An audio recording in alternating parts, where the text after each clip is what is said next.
Allez, c'est parti. Donc, on va voir le paragraphe sur agrandissement-réduction. Donc, ce qu'il faut comprendre d'un agrandissement-réduction, c'est que ça va garder, on va être dans de la proportionnalité. C'est-à-dire que quand on va agrandir une figure, comme quand on l'a fait pour les homothéties, la figure va être identique, mais les proportions vont être soit agrandies, soit réduites. Donc, la condition d'obtenir un agrandissement, c'est que toutes les longueurs vont être multipliées par un coefficient k et que ce coefficient k est plus grand que 1.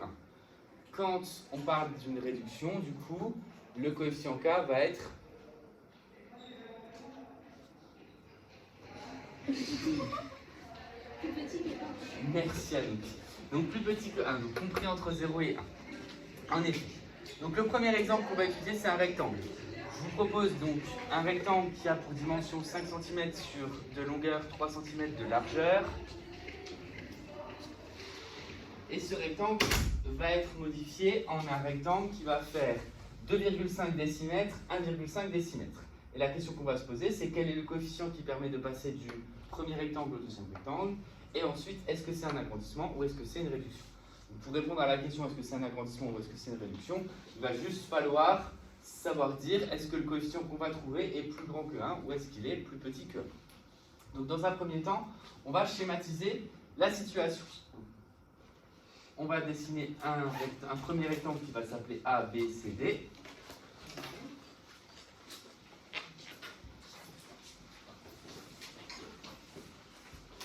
La longueur, 5 cm. La largeur, 3 cm. Ce rectangle, par un procédé comme une homothétie ou une autre transformation, va se transformer en un deuxième rectangle. Je l'ai fait volontairement des mêmes dimensions à main levée pour ne pas indiquer est-ce que c'est un agrandissement ou une réduction, qui va se transformer en rectangle A', B', C', D'. On ne connaît pas la transformation qui permet de passer du premier rectangle au deuxième rectangle. Ça peut être une homothétie, comme ça peut être autre chose. Dans tous les cas, on obtient donc le deuxième rectangle qui fait 2,5 décimètres de longueur et 1,5 décimètre de largeur. Ce qui est important à comprendre, c'est qu'on va avoir des côtés dits homologues, c'est-à-dire qui vont se correspondre. On ne va pas faire correspondre la longueur d'un rectangle avec la largeur du nouveau. C'est longueur avec longueur, largeur avec largeur. Et donc du coup, pour représenter ça, on va du coup faire un tableau de proportionnalité. Donc, le tableau de proportionnalité, c'est le suivant. On va parler du premier rectangle A, B, C, D. Ensuite, en dessous, A', B', C', D'. On va y mettre la longueur.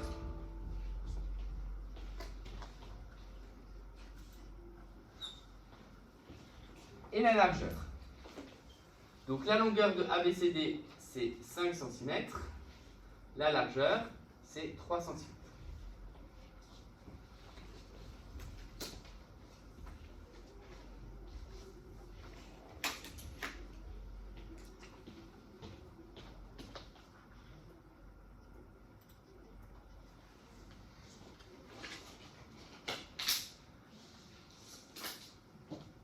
Qu'est-ce que je marque pour la longueur de A', C', D'?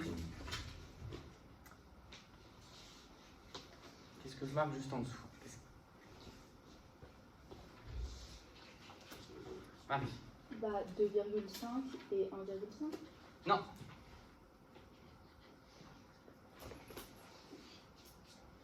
Alors c'est dans le bon ordre, ça sera en effet 2,5 et ce qui va correspondre à 2,5 et 1,5, mais pourquoi je dis non? Parce que oui, il va falloir, pour pouvoir comparer, il va falloir convertir dans la même unité. Donc 2,5 décimètres, on va le convertir en centimètres. Et 2,5 décimètres, ça va donner en centimètres.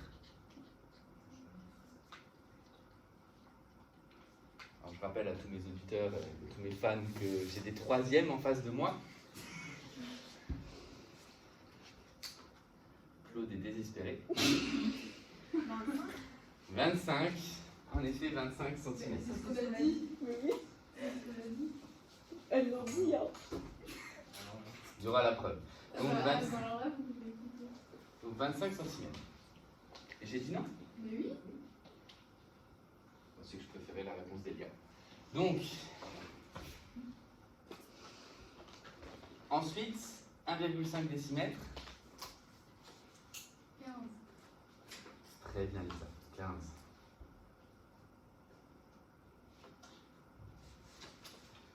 Donc la question qu'on se pose, c'est maintenant comment est-ce qu'il y a déjà, est-ce qu'il existe un unique coefficient qui permet de passer de là à là? Parce que si le coefficient n'est pas unique, ben ce n'est pas, on ne respecte pas les proportions, donc ce ne sera ni un agrandissement ni une réduction. Et ensuite, si ce coefficient est unique, ben combien vaut-il? Tom? 5. 5 en effet. On constate qu'en multipliant par 5, bah, la longueur passe de 5 cm à 25 cm, la largeur passe de 3 cm à 15 cm, et donc du coup, on obtient bien un tableau de proportionnalité, et le coefficient est égal à 5. Donc le coefficient, ici, est égal à 5. 5, c'est un nombre qui est plus grand que 1. Donc, en effet, cette transformation est un agrandissement. Je vous laisse l'écrire, mais en effet, cette transformation est un agrandissement. Donc, souvent dans les exercices, on vous pose la question, est-ce que c'est un agrandissement ou une réduction? Il y a deux choses à vérifier. Première chose, est-ce que c'est fait de façon proportionnelle? Si c'est fait de façon proportionnelle, la réponse est oui. Et il faut encore vérifier la taille du coefficient qui permet de passer de la figure de départ à la figure d'arrivée. Si ce coefficient est plus grand que 1, c'est un agrandissement. Si ce coefficient est compris entre 0 et 1, c'est une réduction. Maintenant, si la réponse est non, ce n'est ni un agrandissement ni une réduction. Parce que c'est censé conserver les proportions, c'est-à-dire être proportionné. Petite question annexe. Quel est l'aire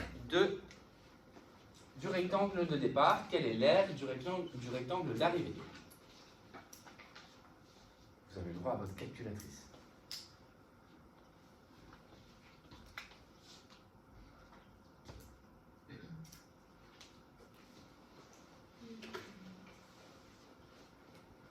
Et vous avez le droit aussi de le faire de tête, c'est simple.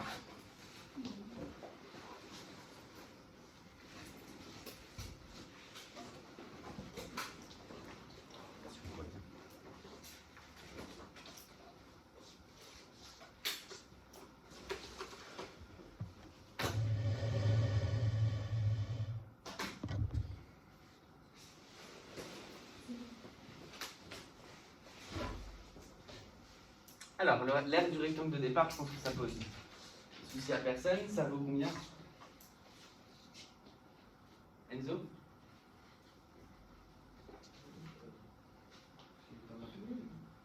Tu? Mais quel calcul il faut faire? Peut-être que tu vas le faire de tête.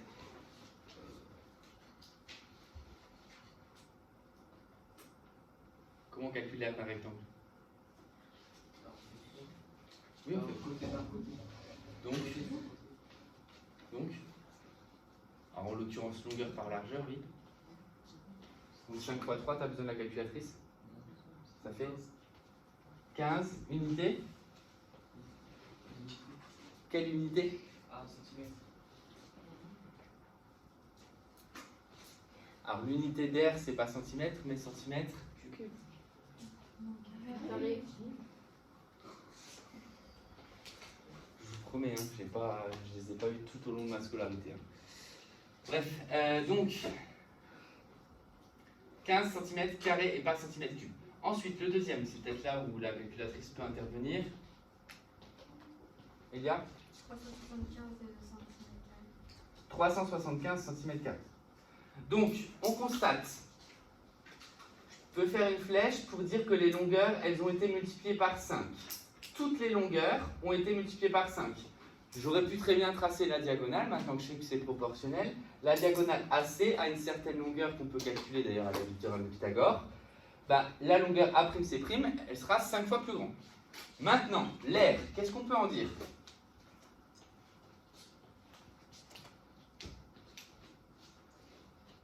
Camille.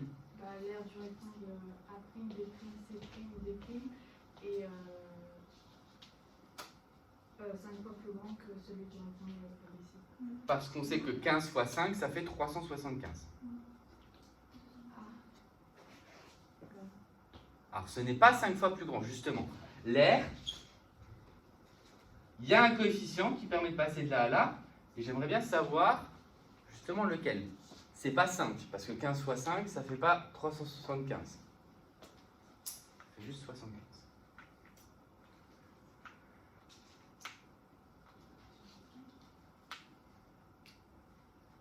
Vous avez une calculatrice, non? Par combien faut-il multiplier 15 pour obtenir 375? Maxence? Par 25. L'air, elle est multipliée par 25. 25, on aurait pu le deviner. Oui? La longueur c'est 25 cm et la largeur c'est 15. Donc on a multiplié. Oui, d'accord, oui, parce que par rapport à la valeur numérique, on aurait pu deviner que c'était 25. Non, autrement. Ça va être un travail mental à savoir faire. D'ailleurs, certains me l'ont déjà fait quand ils m'ont rendu leur copie sur les volumes. Quand on a calculé volume, vous vous souvenez des petits cônes, grands cônes, petites pyramides, grandes pyramides. Il y avait un coefficient de réduction à calculer. Et ce coefficient de réduction, normalement, peut servir à calculer le petit volume à partir du grand. Mais on ne l'avait pas encore vu, justement, c'est maintenant qu'on va le voir. Le 25, non, personne? Ouh, révélation. Ah, c'est dommage que ça n'a pas été filmé, mais on a vu la lumière. Donc en effet, c'est 5 au carré 25. Pourquoi 5 au carré? Parce que c'est un point 55. Ok, d'accord. Mais la longueur, elle est 5 fois plus grande. Bah oui. La largeur, elle est 5 fois plus grande. Quand je calcule l'air, je fais longueur fois largeur. Donc ça veut dire que longueur fois largeur, je vais les retrouver, mais je vais retrouver 2 fois le 5. 5 fois plus grand pour la longueur, 5 fois plus grand par la largeur. Donc 5 fois par dimension, donc 5 au carré. Au passage, si vous regardez, si on revient sur l'image précédente ici, vous avez pris le temps de noter, je peux effacer? Oui.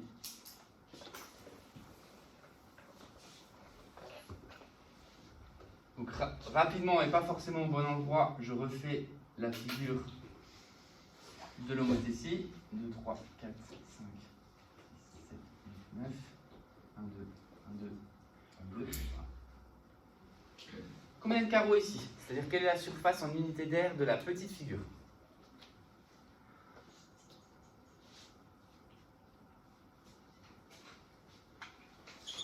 Vous arrivez, normalement en découpant par exemple comme ça, on peut remettre ici et ça fait, Lisa, 4 unités d'air. Vous pouvez le noter d'ailleurs sur la figure là. Donc 4 unités d'air. Sur la grande,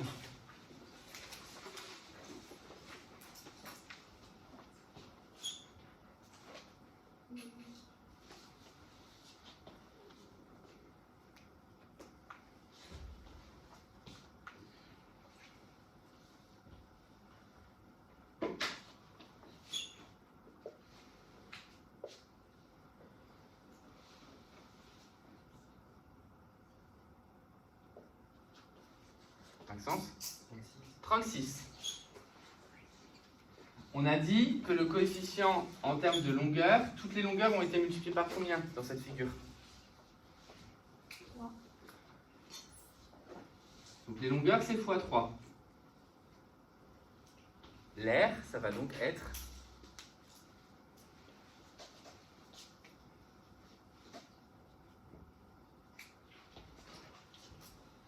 passer de 4 à 36.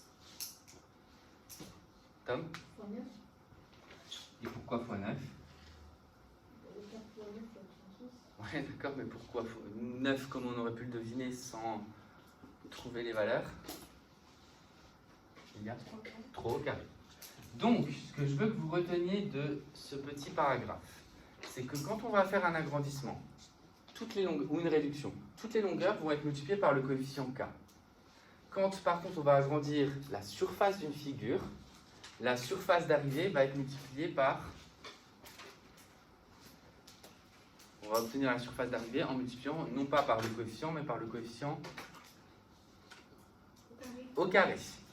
Si c'était un volume, vu que dans un volume il y a 3 dimensions, le coefficient ça sera au cube, d'accord? Donc quand vous allez faire des calculs de longueur, la nouvelle longueur, ça sera l'ancienne fois le coefficient. Quand vous allez faire des calculs de surface, la nouvelle surface, ça sera l'ancienne surface fois le coefficient au carré. Et si vous faites des calculs de volume, et ça c'est ce que vous avez normalement utilisé, enfin certains ont utilisé, certainement expliqué par leurs parents avant, quand on fait des calculs de volume, quand on a des agrandissements, des réductions ou en tout cas des sections, on va avoir le nouveau volume, c'est k au cube fois l'ancien. D'accord? Donc tout ça c'est une histoire de dimensions. Dans un rectangle, il y a 2 dimensions, donc chaque longueur a été multipliée par le coefficient, donc la surface au total est multipliée par le coefficient au carré. Dans un pavé, par exemple, si c'était un pavé, ben, il y aurait 3 dimensions, la longueur, la largeur, la hauteur qui sont changées et multipliées par le coefficient k. Ben, le fait qu'elles soient toutes les 3 changées, ben, on multiplie par k, ensuite encore par k, et ensuite une 3e fois par k, donc c'est-à-dire par k au cube. Donc volume k au cube, r k au carré, longueur fois k. Ça va ça? Et bien ça va me faire venir sur les propriétés justement à connaître des agrandissements, réductions, homothéties.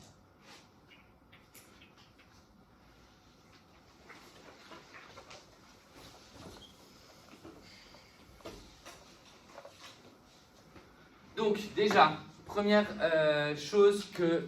Donc ça c'est des choses que vous avez vues sur la petite vidéo YouTube quand j'ai fait l'activité sur GeoGebra. Une homothétie, ça va conserver des choses et ça va transformer des choses. Ça va conserver l'alignement, les milieux et les angles. Donc ça va être tel quel. Quand on va avoir une figure, on va avoir l'autre. S'il y a des points qui sont alignés au départ, ils seront alignés, alors pas forcément dans les mêmes proportions, enfin si dans les mêmes proportions, pardon, mais pas avec la même distance, mais ils seront alignés sur la nouvelle figure. Si j'ai un milieu au départ, j'aurai un milieu à l'arrivée. Si j'ai un angle qui mesure 30 degrés au départ, il mesurera aussi 30 degrés à l'arrivée. Par contre, si j'ai une longueur qui mesure 2 cm, la longueur à l'arrivée, elle ne fera pas forcément 2 cm. D'accord? Et donc, du coup, le lien qu'il y a entre les homothéties et les agrandissements, les homothéties et les réductions, il est expliqué ici. Si j'ai 2 figures qui sont l'image l'une de l'autre par une homothétie, bah, si le rapport est plus grand que 1, c'est un agrandissement. Et inversement, si c'est un agrandissement, le rapport sera plus grand que 1. Et si c'est une réduction, le rapport sera compris entre 0 et 1. Et c'est pareil, ça marche dans les deux sens. Maintenant, on parle vraiment que dans le cas positif, parce qu'agrandissement, on considère que le coefficient est positif. Et propriété, vraiment, s'il y en a vraiment une à retenir qui est très importante, c'est la 3. C'est celle qu'on vient de voir ensemble. C'est que dans une homothétie, c'est-à-dire dans un agrandissement ou une réduction, toutes les longueurs sont multipliées par k. Ça veut dire qu'on a la relation suivante de proportionnalité entre nouvelle longueur et ancienne longueur. La nouvelle longueur, c'est l'ancienne fois k. Donc c'est k fois l'ancienne longueur. La nouvelle surface, ou la nouvelle R, comme vous préférez, c'est k au carré fois l'ancienne. Et enfin, le nouveau volume, c'est k au cube fois l'ancien. Donc quand on fait une transformation, c'est-à-dire quand on passe d'un objet à un autre, d'un solide à un autre, d'un polygone à un autre, les longueurs vont être multipliées par k, les surfaces par k au carré, et les volumes par k au cube.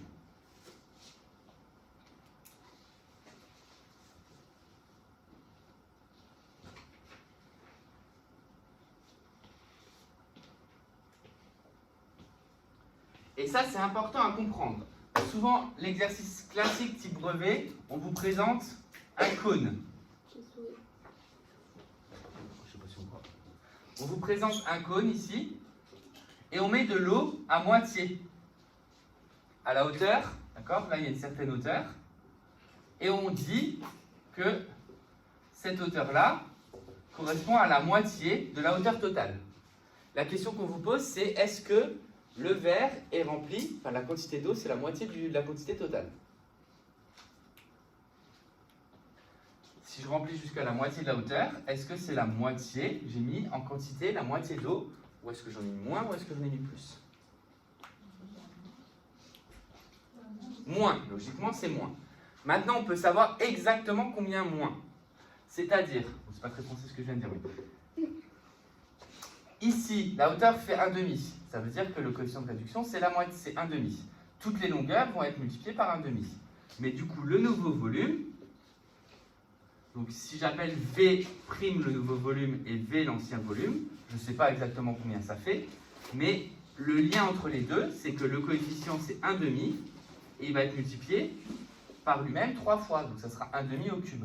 Donc si je remplis un verre en forme de cône à une hauteur de 1,5, bah, le volume d'arrivée c'est 1/8 du volume total.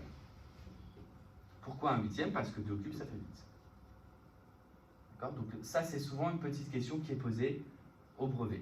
Enfin, qui était posée au brevet, mais vous, bah, vous ne le passerez pas. En tout cas pas cette année.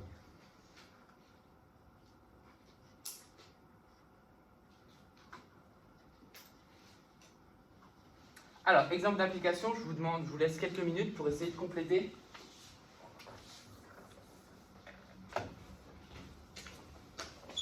Les pointillés. On nous a proposé donc une homothétie qui va transformer le quadrilatère ABCD dans le quadrilatère A'B'C'D'.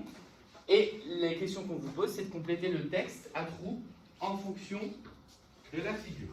Il n'y a aucune valeur numérique. Ce qui m'intéresse, c'est que vous marquez des nombres de points.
Donc par exemple, quand vous devez compléter ici, vous devez me donner une égalité entre les angles que vous pensez être égaux.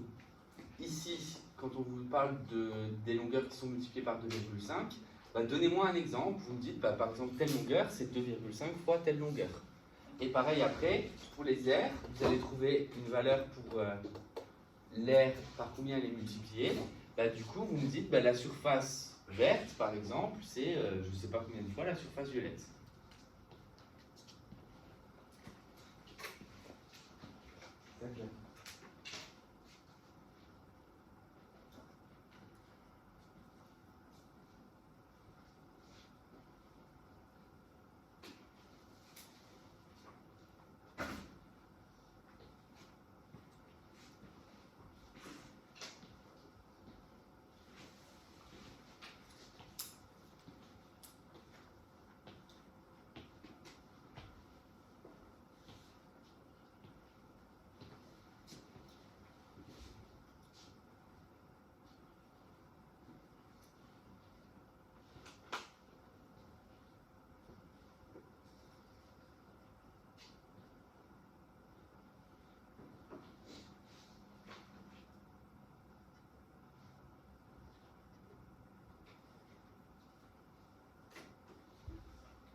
Alors, les points ABK sont alignés, donc leurs images respectives. Maxence? B', K' et A' alignés. Donc A', B', et K' sont alignés. D'ailleurs, on le voit, hein, d'accord? Vous voyez que la distance entre A' et K', c'est pas la même que la distance entre A et K, mais par contre, la proportion est gardée. C'est-à-dire que le rapport A'K' sur AB' va être le même que le rapport AK sur AB. Ensuite, Lisa. Le point J est le milieu de BC, donc son codage J', et le milieu du segment B', C'. C'est ça. On le voit ici. J, c'est le milieu de BC d'après le codage. C'est un codage qui est différent, donc c'est pas les mêmes longueurs, mais ça reste les mêmes proportions. J' est le milieu de B', C'. Ensuite, suivant.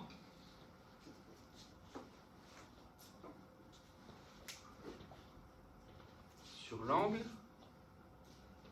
Camille? L'angle A', D', C', BC' est l'image de l'angle ADC. Ils ont donc la même mesure. Et ben, l'angle A', D', C' égale l'angle ADC. C'est ça. C'est juste qu'il faut noter avec des chapeaux, inégalité. Ça veut dire que si celui-là fait 60 degrés, celui-là va mesurer 60 degrés aussi. D'accord? C'est juste que là, je ne vais pas donner de valeur numérique, mais dans des exercices, vous pourriez avoir des questions comme ça. On vous dit, on a une figure, telle figure est l'image de telle autre par une homothétie. On vous donne un angle dans la figure de départ, on vous demande de trouver l'angle dans la figure d'arrivée, ou inversement d'ailleurs. En tout cas, les homothéties, ça concerne les angles, on l'a vu sur GeoGebra. Ensuite, donc là c'est un exemple, vous n'avez pas forcément tous le même. En termes de longueur, qu'est-ce qu'on peut dire? Oui, Camille? Les longueurs sont multipliées par 2,5.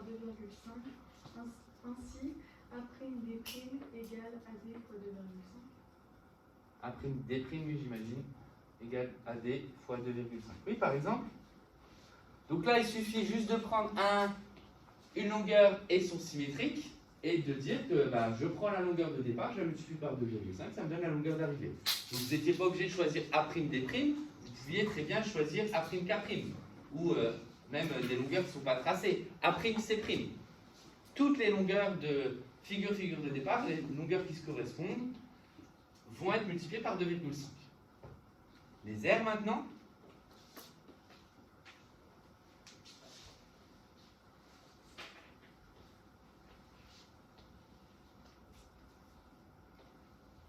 Il n'y a pas que Camille pour les aires. Elles sont multipliées par combien les aires? Tom. 6,25. Ah, pourquoi 6,25? Parce que 2,5 au carré, ça Voilà. fait 6,25. Donc par 2,5 au carré, c'est-à-dire 6,25. Ainsi, BK, A, D, C. donc l'aire de... Ouais, alors on n'est pas obligé de passer par K, hein, d'accord? Donc l'aire de... Avec des primes A', B', C', D' égale... B, A, D, C fois 6,25. L'aire de ABCD fois 6,25. Donc, ce qui signifie, pareil, en exercice, si je vous donne l'aire de départ, vous pouvez trouver l'arrivée. Si je vous donne l'aire d'arrivée, vous pouvez trouver l'aire de départ. Dans un sens, c'est multiplié, dans l'autre sens, c'est divisé. Donc, dans un sens, quand on va de l'ancien vers le nouveau, c'est multiplié. Quand on va du nouveau vers l'ancien, ça sera divisé. Voilà ce qu'il faut savoir pour ce chapitre. Est-ce qu'il y a des questions? Donc là, maintenant, on va attaquer des exercices là-dessus.